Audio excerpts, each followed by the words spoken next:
மன்னார்குடின்னு ஒரு தொகுதி இருக்குதுன்னு வேணால் தெரிஞ்சிருக்கலாம்.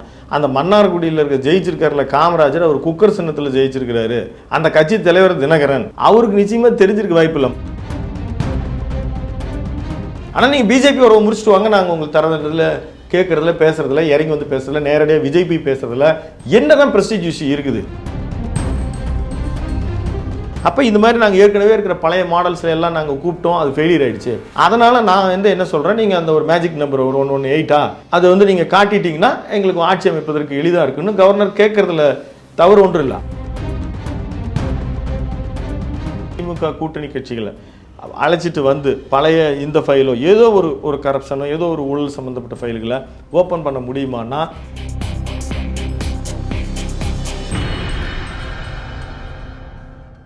அறம் தமிழர்களுக்கு வணக்கம். தமிழ்நாட்டில் பல்வேறு அரசியல் திருப்பங்கள் நடந்து வரும் சூழ்நிலையில் நம்முடைய இருந்திருக்கிறார் அறம் தமிழ் ஆசிரியர் திரு விஜயராணன் அவர்கள். சார் வணக்கம். வணக்கம் சார். நேற்று ஒரு பல மாற்றங்கள் நிகழ்ந்தது. அமமுக ஒரு ஆளையை தூக்கிட்டு போயிட்டாங்க, லெட்டரை உள்ள சொருகி அவங்களையும் சேர்த்து விட்டாங்க, ஆளுநர் கூட கணக்கு காட்டிட்டாங்க அப்படின்னு சொல்ல இன்னைக்கு டிடிவி பல்வேறு விமர்சனங்களும் கடுமையான கண்டனம் வச்சாரு. என்னதான் நடந்துட்டு இருக்கு சார்? நாம் இப்போ இன்னைக்கு சனிக்கிழமை 9ஆம் தேதி பேசிட்டு இருக்கோம். ஏன்னா சில நேரம் நம்ம கொடுக்குற அப்டேட் அடுத்து எதுவுமே நினைக்க மாட்டேங்குது, ஒரு டைம் மாறிடுது. இவர் முதலமைச்சர், அவர் முதலமைச்சர் அமைப்பாரா அப்படின்ற மாதிரி. ஆனால் 3 முறை சந்தித்தார், 3 முறையும் அவருக்கு அழைப்பு விடுக்கப்படவில்லை.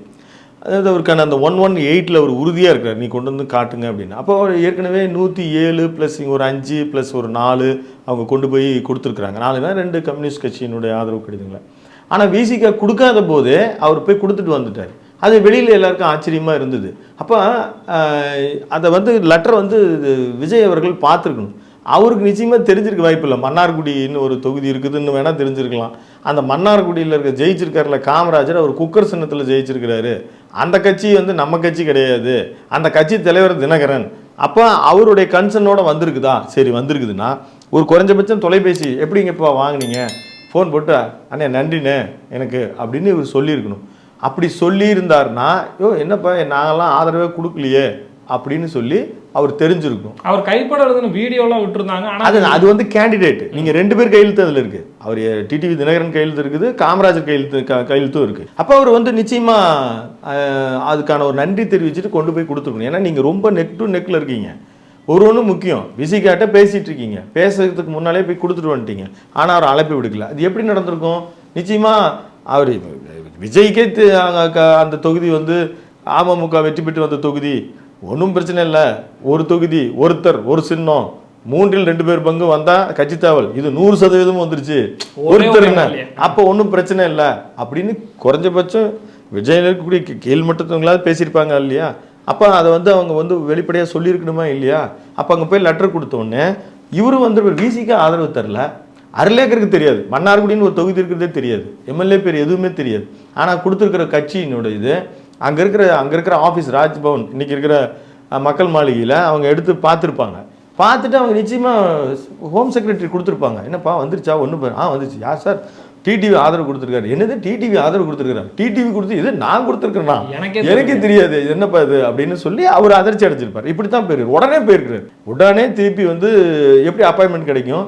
கிடைச்சிருங்களா நீங்கள் வந்து கவர்னருடைய அப்பாயின்மெண்ட்டு? அப்போ அங்கேருந்து தான் வந்திருக்குது. நீங்கள் வந்து மக்கள் மாளிகையிலிருந்து தான் இவருக்கு வந்து தகவல் வந்து ஆமாம் வந்த உடனே அவர் வந்து பாருங்கன்னு செக் பண்ணியிருக்கிறாரு. அவர் போயிருக்கிறாரு, அந்த லெட்டரை பார்த்துட்டு ஷாக் ஆகிருக்காரு, வெளியில் வந்து பேசியிருக்கிறாரு. அவரை ரீச் அவுட் பண்ண முடியலன்னு கூட ஒரு பேட்டி கொடுத்தாரு. என்னுடைய கேண்டிடேட்டை கடத்திட்டாங்களோன்னு நினச்சாரு. அதுக்கப்புறம் அது இல்லைன்னா அவரோடையே சேர்ந்து இன்றைக்கி நம்ம பேட்டி கொடுத்ததை பார்த்தோம். ரொம்ப கடுமையாக விமர்சனம் பண்ணுறாரு விஜய். இப்பயே வந்து இப்படின்னா நீங்கள் தூய சக்தினா நீங்கள் வந்து பெரிய நடிகராக இருக்கலாம், நீங்கள் பெரிய 108 பேர் தனி பெருமையை ஜெயிச்சிருக்கலாம், இதை விட பெருசாக நாங்கள்லாம் பார்த்துட்டு வந்துருக்குறோம், இதெல்லாம் என்ன வேலை அப்படின்ற மாதிரி அவர் கடுமையாக தினகரன் அவர்கள் விமர்சனம் செய்திருக்காரு. இது எடுத்தோன்னுமே அவருக்கு ஒரு சின்ன கரும்புள்ளி தான். இது வந்து என்னென்னா, ஒரு தலைமை இடத்துக்கு வரக்கூடியவங்க அவங்க ரொம்ப ஷார்ப்பாக இருக்கணும். இன்னும் அவங்க கூட இருக்கிறவங்க இதை எக்ஸ்பிளைன் பண்ணணும், கைட் பண்ணுவீங்க, இதில் எதுவும் சிக்கல் வராமல். நீங்கள் இது வந்து திருப்பி நம்ம ஏற்கனவே பல பதிவுகளை சொன்னோம், இது சினிமா ஷூட்டிங் கிடையாது, உங்கள் ப்ரொடியூசர் கிடையாது, நீங்கள் ஒரு சூப்பர் ஸ்டார்னா இயக்குனரோ மற்றவங்களாம் அவங்க வந்து நிற்பாங்க, இது நீங்கள் தான் போகணும். அப்படி ஒன்றும் பெரிய இப்போ ஒரு பிடிக்கு அவர்கள் ஆதரவு கடிதம் கொடுத்ததுக்கு பிறகு சிபிஎம்முக்கும் சிபிஐ ஆஃபீஸுக்கும் ஒரு போனார்ல முன்னே போயிருக்கணும். என்ன சங்கடம்?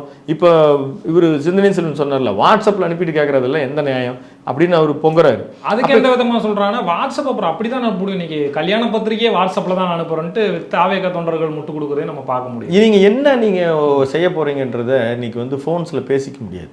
நீங்கள் அதில் நேரில் தான் போய் உங்களுடைய செயல் திட்டங்களை சொல்லணும். அதில் ஏற்பு மறுப்பு இன்னும் பட்டவர்த்தனமாக சொன்னால் பேரம் இருக்கலாம். அதை வந்து உங்களுக்கு பேச முடியும். இப்போ அதனால தானே டிலே ஆகுது. இன்றைக்கி வந்து நம்ம பேசிகிட்டு இருக்கிறோம், இப்போ 3 மணி பேசிகிட்டு இருக்கோம், இன்னும் 1 மணி நேரம் கழிச்சு ஒரு விசிக தலைவர் வந்து கொடுக்குறேன்னு சொல்லி இன்றைக்கி காத்தால 10 மணிக்கு கொடுக்குறேன்னாங்க, இப்போ 4 மணிக்கு கொடுக்குறாங்க, அனைவரும் கொடுத்துருவாங்க. ஆனாலும் உங்களுக்கு இப்போ நீங்கள் அவசரப்பட்டு நீங்கள் சரியாக அமமுகனுடைய கேண்டிடேட்டினுடைய கன்சர்ன் இல்லாமல் பண்ணிருக்கீங்க. அவர் ஏஐ வீடியோன்ட்டார் கடைசியாக என்னுடைய கன்சர்ன். இப்போ இது கேட்டிருந்தா அவரே கொடுத்துருப்பாரு. அவர் கேட்டால் ஒருவேளை விலை பெருசாக இருக்கும், கேண்டிடேட்டை தனியாக பேசினா விலை குறைவாக இருக்கும்னு நினச்சிருக்கலாம். அப்போ இந்த ஆக்சஸ் உங்ககிட்ட ஃபோன் நம்பர் இருக்குது அப்படின்றதுக்காக இந்த கார்பரேஷன் எலெக்ஷன், முனிசிபல் எலெக்ஷன் சேர்மன்லாம் இந்த மாதிரி நடக்கும். நீங்கள் வந்து நேரடியாக கேண்டிடேட்டை பேச மாட்டாங்க. அவங்க உறவினர்கள் யாராவது வந்து அரசு ஊழியர்களாக இருக்காங்களா, அவங்க உறவினர்கள் மாமனார் வீடு, மாமியார் வீடு, மச்சனை, இது மாதிரி ஏதாவது ஒன்று பேசி எல்லாமே செய்வாங்க. அரசு ஊழியர்களாக இருந்தால் த்ரெட்டன் பண்ணுவாங்க, இல்லைன்னா வந்து ஒரு ஆஃபர் கொடுப்பாங்க. ஏதோ ஒரு வகையில் நீங்கள் எடுத்து இப்படி தான் வந்து இப்போ ஏடிஎம்கேனுடைய ஆதரவு வந்திருந்தால் அவருக்கு ரொம்ப சுலபமாக இருந்திருக்கும். அவங்க கொள்கை என்ன முடிவு எடுத்திருக்காங்க என்ன அப்படின்னு நமக்கு தெரியல. ஆனால் அது வந்து அவங்களுக்கான, அதாவது இவர்களுக்கு நம்ம பலமுறை குறிப்பிட்ட மாதிரி இவருக்கு அளித்த வாக்கும் அதிமுகவுக்கு அளித்த வாக்கும் திமுகவுக்கு எதிரானது. எனவே அவரால் வந்து அதை வந்து ஒரு ஈஸியாக பப்ளிக் கன்சல்ட் பண்ண முடியும். ஆனால் அது பிஜேபி அப்படின்றத அவங்க வந்து ஒரு எதிர கொள்கையாக, அதாவது கொள்கை எதிரியாக கருதுகிறாங்க. அதை முழுக்க அவங்களுடைய உரிமை. ஆனால் இப்போ காங்கிரஸ்லேருந்து நீங்கள் வரும்பொழுது திமுக உறவை உரிச்சிட்டு வர வாங்க அப்படின்னு அவங்க அழைப்பு விடுத்த மாதிரி நீங்கள் பிஜேபியினுடைய உறவை இருக்கிற ஒரு சீட்டு அதை முறிச்சிட்டு வாங்க அப்படின்னு ஒரு டீல் அவங்க பேசியிருக்கலாம். நம்ம பரிந்துரை தான் சொல்ல முடியும், முழுக்க அவங்களுடைய இஷ்டம். அப்போ அந்த சர்க்கிள் அவருக்கு சில எதிரொலிகள் எல்லாம் இப்போ கொடுக்க போகுதுன்னு தான் நம்ம பார்க்க முடியும். இப்போ என்டிஏ வந்து உள்ளே போச்சுன்னா அந்த மதசார்பற்ற கூட்டணி தான் நம்ம உருவாகணும்ட்டு காங்கிரஸ் வந்தாங்க, இடதுசாரிகள் அப்படி தான் டிமாண்ட் வச்சு வந்திருக்காங்க. இப்படி வந்து ஒரு என்டி அலைன்ஸ்லேருந்து ஒருத்தர் தூக்கி போட்டு போகும்போது அப்போ இது வந்து அதனால தான் இவங்க ரகசியம் காத்திருக்கிறாங்க. அந்த 118ல் 118வது நபர் எஸ் காமராஜ் மன்னார்குடி அப்படின்றத இவங்க கூட்டணி கட்சிக்கு சொல்லலை. எனவே இதை கேள்விப்பட்டு தான் நான் கேள்விப்படுறேன் ஐயுஎம்எல் முதல்ல கொடுத்த ஒரு அவங்களுடைய ஆதரவை அவங்க மறுபடியும் வாபஸ் பெற்றிருக்கிறாங்க. இல்லை நாங்கள் வந்து பாருங்க டிஎம்கே அலைன்ஸில் தான் இருக்கணும். அப்படி தான் நீங்கள் வந்து சொல்கிறீங்கல்ல, உங்களுக்கு பிஜேபி ஆகலை. அப்போ பிஜேபி ஆகலைன்னா அதிமுகவும் அங்கேருந்து வர துடிச்சிட்டு தான் இருக்குது, பாமகவும் அப்படி தான் இருக்கிறாங்க. எப்படி காங்கிரஸ் வந்து திமுகவிலேருந்து வெளியில் வர துடிச்சிட்டு இருந்தாங்களோ அது மாதிரி தான். அப்போ நீங்கள் ஒரே கண்டிஷன் தான், நீங்கள் எப்படியும் ஏதாவது ஒரு கேபினெட்டு அதிமுக கொடுக்க போகிறீங்களோ வாங்க போகிறாங்களோ ஏதோ ஒன்று இருக்குது. ஆனால் நீங்கள் பிஜேபி உறவை முடிச்சுட்டு வாங்க, நாங்கள் உங்களுக்கு தரதுல கேட்குறதுல பேசுறதுல இறங்கி வந்து பேசுறதுல நேரடியாக விஜய் போய் பேசுறதுல என்ன தான் ப்ரெஸ்டீஜ் இஷ்யூ இருக்குதுன்னு தான் சொல்கிறாங்க. என்னென்னா அவங்க வந்து செங்கோட்டையன் தடையாக இருக்கிறார், அவங்களுக்கு ஏற்கனவே ஒரு சேலஞ்சு நீயா நானான்னு போட்டு வந்துட்டாங்க. அப்போ இங்கே யாருக்கு அவங்க உயர்வு கொடுக்குறது, எவருக்கு வந்து பதவி கொடுக்காம இருக்கிறது, அவர் முன்னால் போய் நாம் உட்காந்து பேசுகிறதா? ஒரு காலத்தில் ஆனால் சொல்ல போனால் சீனியர் தான். ஒரு தனிநபர் ஈகோக்காக பார்த்தா ஒரு கட்சியை அழிஞ்சிருக்கு. அப்படி தான் இந்த சிக்கல்கள் நீடிச்சிருக்குது. 3 நாட்கள் இந்த வீட்டில் விசேஷங்கன்னு ஒரு படம், ஒரு பாக்கியராஜ் ஒரு கல்யாணம் பண்ணுவார், கொண்டு போய் முதல் நாள் பத்திரிக்கை கொடுப்பாரு. அந்த பொண்ணு வந்து அப்போ மென்டலி டிஸார்டாக இருக்கும்.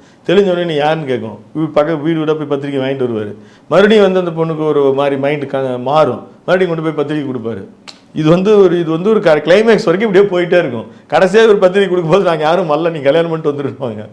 அந்த மாதிரி இவர் வந்து ஒரு நாள் ஆட்சி அமைக்கிற போறாருன்னு ஒரு செய்திகள் வெளிவருவதும் இல்லை, அதில் முட்டுக்கட்டை ஆவதும் இது கூட பரவாயில்ல, அவர் மேலே ஒரு அனுதாபலை ஏற்படும். ஆனால் நீங்களே வந்து ஒரு ஃபோர்ஜரி, நாம் பயன்படுத்தல இந்த வார்த்தையை, தினகரன் பயன்படுத்துறாரு, அந்த கட்சியினுடைய தலைவராக இருக்கிறவர். அது ஒரு அங்கீகரிக்க, அதாவது பதிவு செய்யப்பட்ட 11 தொகுதிகள் அவர்கள் நின்று அவர்கள் ஒரு கணிசமான ஒரு வாக்குகளை பெற்றிருக்கிற ஒரு கட்சி தலைவர் உங்களை திட்டுறாரு. ஏன் நீங்கள் அந்த கட்சி தலைவர்கிட்ட பேசுறதுல என்ன பிரச்சனை? நீங்கள் இப்போ இங்கே பேசுறதுல உங்களுக்கு அப்படின்னா நீங்கள் இப்போ என்டிஏவிலையும் பேசிட்டீங்க தானே, அப்போ நீங்கள் வந்து இப்போ பாமகவிலையும் பேசிட்டு இருக்கீங்க தானே, பேசியிருப்பீங்க.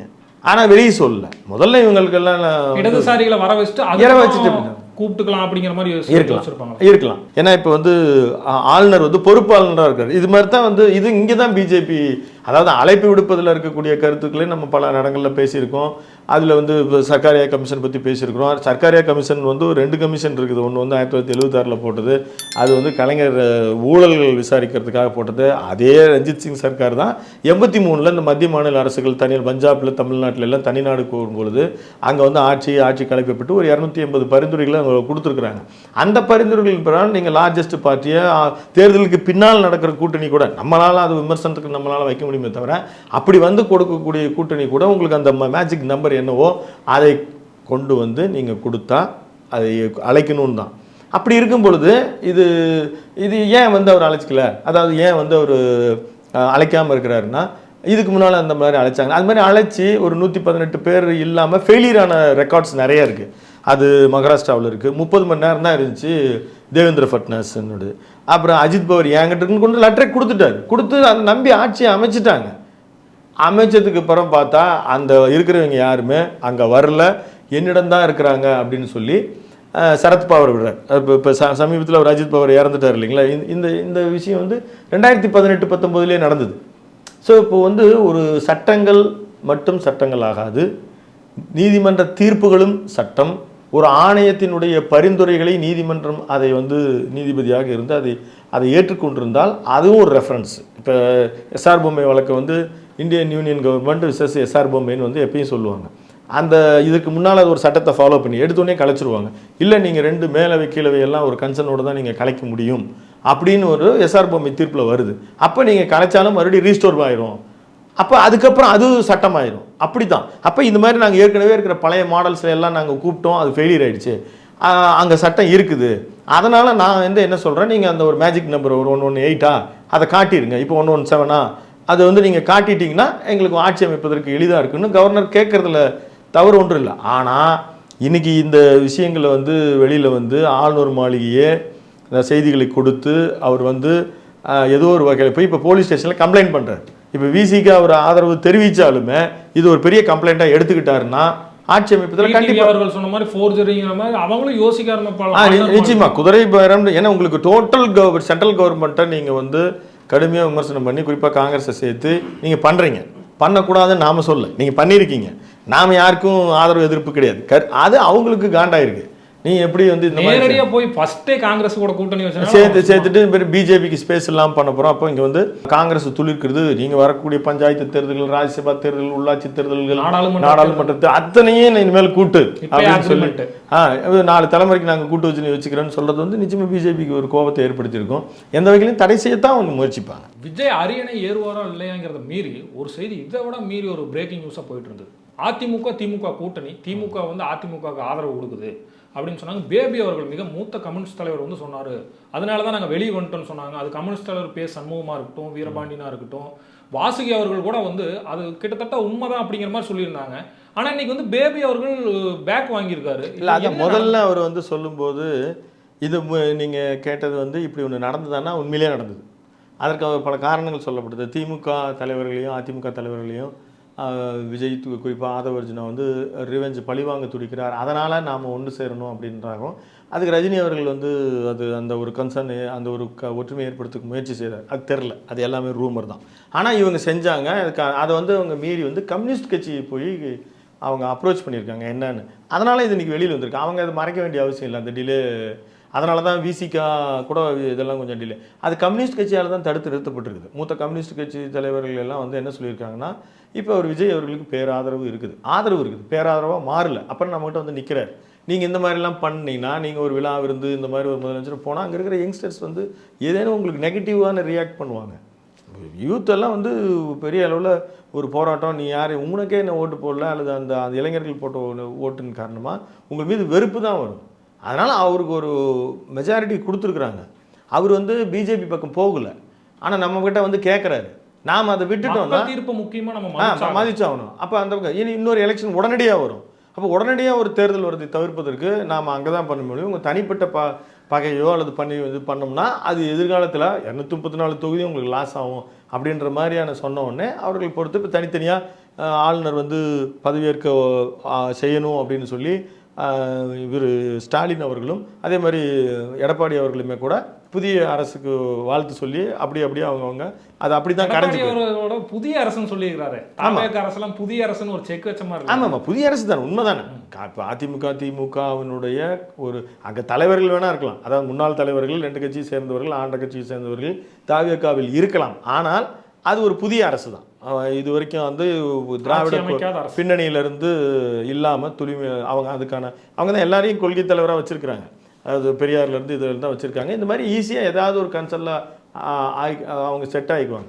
பிஜேபி அப்படின்ற அந்த கட்சி மட்டும்தான் அவர்களுக்கு தமிழ்நாட்டில் பிடிக்கல. ஒருவேளை அவங்க அப்படி நினைக்கலாம்.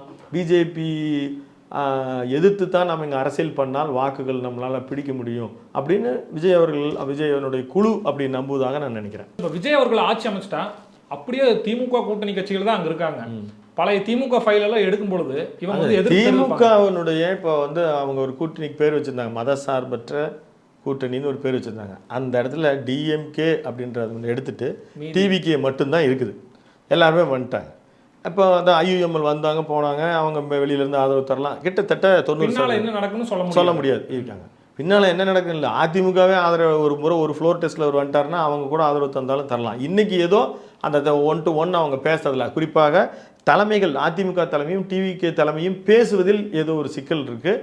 அவங்க எதிர்காலத்தில் பேசினா வரலாம், அதாவது ஒரு மாற்றம் ஏற்படலாம். இப்போ நீங்கள் கேட்டது இந்த மாதிரி திமுக கூட்டணி கட்சிகளை அழைச்சிட்டு வந்து பழைய இந்த ஃபைலோ ஏதோ ஒரு கரப்ஷனோ ஏதோ ஒரு ஊழல் சம்மந்தப்பட்ட ஃபைல்களை ஓப்பன் பண்ண முடியுமான்னா ரொம்ப சரியான கேள்வி, ரொம்ப கஷ்டம். அவங்களால செய்கிறது ரொம்ப கஷ்டம். ஏன்னா கம்யூனிஸ்ட் கட்சிகள் வந்து இந்த மாதிரி விஷயங்களுக்கு அவங்க ஒரு நடுநிலை தான் வைப்பாங்க. நீங்கள் அது என்னவோ நீங்கள் அங்கே பார்த்து ஆமாம் தப்பு, நீங்கள் உங்கள் மேலே புகார் இருக்கா, நீங்கள் அது கோர்ட்டில் பாருங்கள் அப்படின்னு. ஆனால் விசிகா எப்படி ரியாக்ட் பண்ணணும்னு நம்ம சொல்ல முடியாது. அது வந்து ஒருவேளை அவரோட போய் அது ஒரு பெரிய இவங்களுக்கெல்லாம் தெரியாத வந்து அவங்க ஒரு ஆட்சி அதிகாரத்தில் பங்கு பெற்று விஜயின் பக்கம் நிற்கலாம். இல்லை நீங்கள் அந்த மாதிரிலாம் செய்ய முடியாது, அந்த மாதிரிலாம் பண்ண முடியாதுன்னு சொல்வதற்கும் ஏராளமான வாய்ப்பு இருக்குது.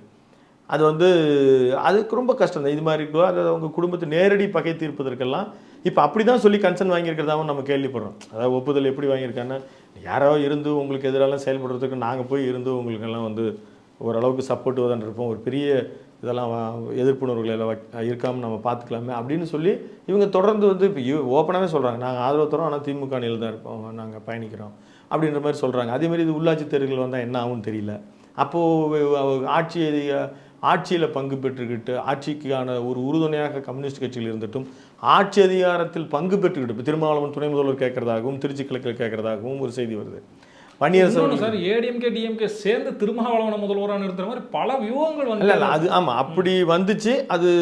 அது வந்து அவங்க செய்ய மாட்டாங்க. அந்த கட்சி வந்து தலைமை வந்து யாராவது ஒருத்தர் தான் வச்சுக்குவாங்களொழிய நிச்சயமாக அப்படி ஒரு பேச்சு வந்தாலும் இவரை முதல்வராகவே ஒத்துக்க மாட்டாங்க.